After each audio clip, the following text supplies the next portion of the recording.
Ever driven past a property where it's got a brand new development, but then you see like a little property either next to it or in the middle of it and go, why did they not sell to the developer? It's called being landlocked. Stay tuned to hear more.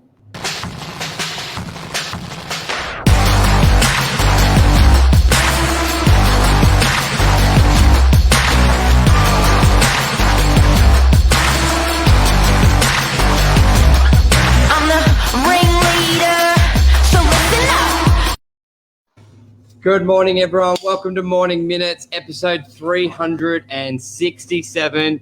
Being landlocked, in love with your property, not selling to a developer. Is it good? Is it bad? What to think of when doing that? I'm sure we've all driven past a site and you see like the development around it and this little property in the middle and go, what happened there? Did the developer not ask them? Would they not sell? Mark, good morning. Hi, Legend. It happens all the time. Hey, Anmal. It happens all the time. And you also see it with government stuff where, where the compulsory acquisition, government can actually come and compulsory purchase your property at a price. But with developments, you can't do it in a compulsory manner. So it's I think we've all felt it though. You drive past a property, see two massive towers beside a little house, and you go, "What happened there?"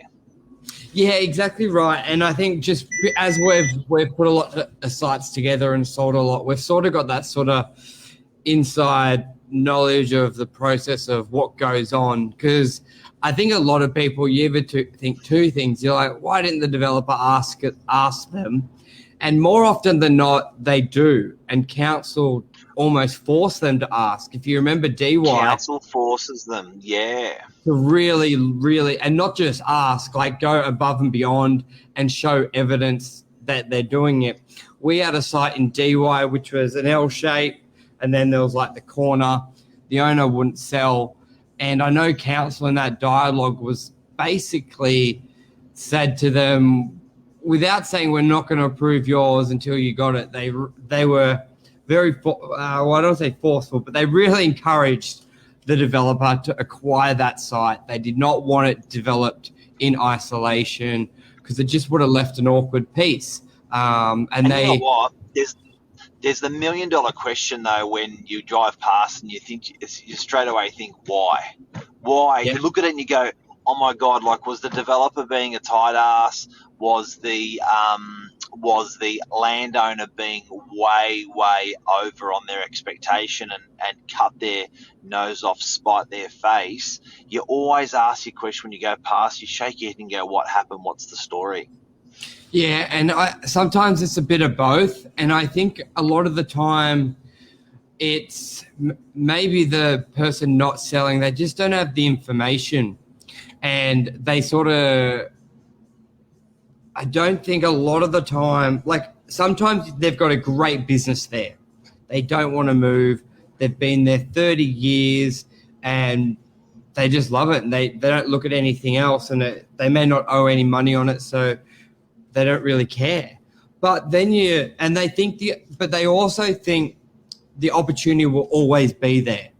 They will always be able to develop it, which in some cases, yes, but in some cases, when it's built with the site next door, they can achieve sometimes you can achieve more apartments, but sometimes not even more. It's just, it makes it a more efficient build and it will look better because council want it.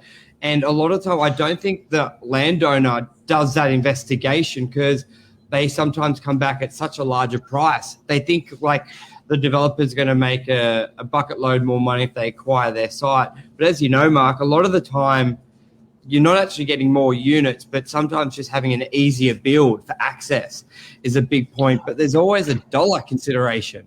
They can't just pay anything for it. Can you bring up two examples on the screen? We're going to show you guys what we mean by this and show you what happened. But I think either Manaringa Leagues Club building their whole car park around that little house, little Italian family's house, or across the road in DY where they built 2 5-story unit blocks around Manaringa Glass, or is it Victor Glass? Victor Glass. I'm bringing it up now. Just give me a sec.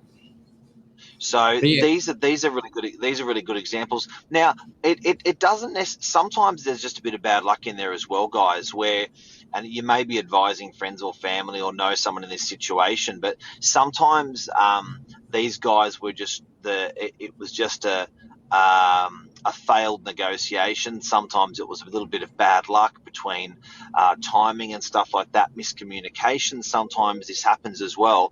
But I think for good urban planning, certainly as we're saying, council makes you show a written in writing that you've actually tried to make it happen. So yeah, let's have a look at this one. This is an example here, guys, where on the left-hand side there's a 4-5 story building. On the right-hand side, 4-5 story building. And goes but behind. when you look at it, yeah, and it goes behind, you can see the tip of it. Now, the hard thing that happens here is when you now, what a lot of people don't know is that that's a state road that is there now. It's not a council-owned road. Now, a lot of these state roads, you're not allowed to put driveways if you're redeveloping. So even if you've got, see how that 2-story building has a driveway onto Pittwater Road, if you were to put new units there, council will not allow you to retain the driveway that you've got on that main road. They need to have it next door in the new development. They hate it. So this, if you ever want to develop this, if you want to go from the top now, Michael, and just show what that looks like from the top, if you want to hit earth on that puppy, but when you go from the top, you'll see that it's actually landlocked, and when you see that it's landlocked, you're pretty good on that, mate. And I don't know the keypad does a bit. Here it is. There it is. So let's drill down from the top there. So you can see that it actually has no. Oh, there's aerial there. Satellite. Look at that. Oh, fancy! But see this building here? It's actually that's it. It's where that pink is. So you can't get a driveway or access off the rear street. You can't put a driveway back onto Pittwater Road because council. So even if you did get your 4-5 stories out of that, you can't actually put a driveway onto that main road any longer. That's a classic example of landlocking. And all the way around it there's 5 stories. Even another one, D1 in Meriton, this puppy here. Yeah. That doesn't look it from this angle, but we'll show you on the street angle that's an 8-story, 9-story building above it, and then below it's a 5-story building, and now that's been landlocked.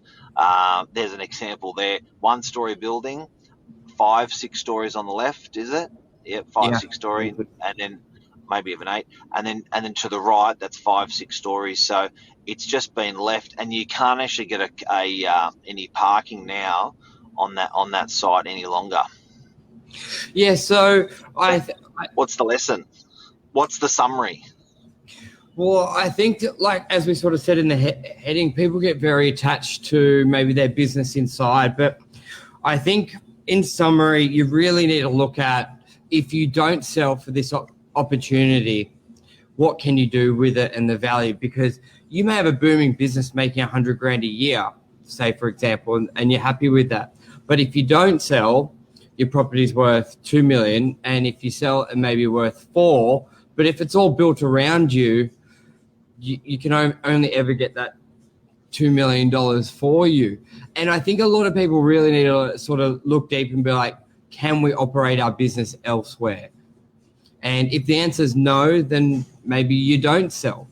But if the answer is yes, then there's a potential opportunity to cash out. How often, Mark, when people are looking to buy property, they always go, I reckon 80% of the time, what's the development potential? So that's everyone sort of thinks of it, but then not to sell with the developer and get landlocked. It's not really what you want to do. And maybe I was saying to you before, which probably sounds a little bit weird, but maybe they don't understand the value of what the offer is. They've owned it for 30 years. They've been quite conservative, and they get too caught up in the negotiations, and they have a figure in their mind. Like, they may really want $5 million, not because of any reason. It's just a figure they like and they're being offered 4, and they may not have had 4 million in the account before or 5, and they let it go, and then it's worth 2 because it's not sort of real money. It's almost like gambling. When you're up and down, it just doesn't feel real, or stocks, because it's not tangible.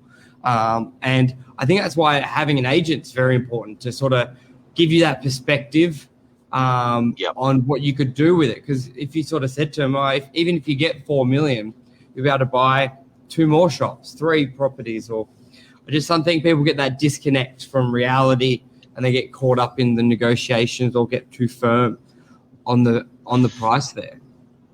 So don't get too in love with your business more than the property value. Be a business person. Always take a couple of steps back on it. Watch about landlocking your property, and definitely be considerate if you are making a decision to landlock your property of where the value is lying in your business, because it could be you could halve the value of your property overnight by saying no to a developer. Yeah, exactly. And reach out to a town planner, because I think a lot of owners, Mark, they're always worried about getting screwed by a developer.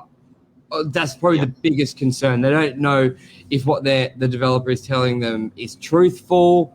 They may have been told by a friend it was something else. Like, how often is it like, oh, my buddy, he's a builder, told me I could get 30 units and the developer could pay 9 million. He's offering me 5. He's trying to screw me. Obviously, that developer does want to get it for the cheapest price. Like most of the time, just like an owner wants it for the most expensive price, but they are also the most educated, probably for your block, because they're doing the development next door. So, but you could always get that information and get your own third party to analyze it, and they may be like, yeah, if you tried to develop it on yourself, you would only get 10 units, he can get 15. That's why he can pay you more. Or you can't develop it at all if you don't sell with him. So I think, and that could only cost you a couple grand, and it could save you a lot of heartache. That's a show. Right. Don't be landlocked, kids. Don't be landlocked. Yeah. All right, everyone. Thank you, everyone. Cheers. Bye. See you, Bye. Bye.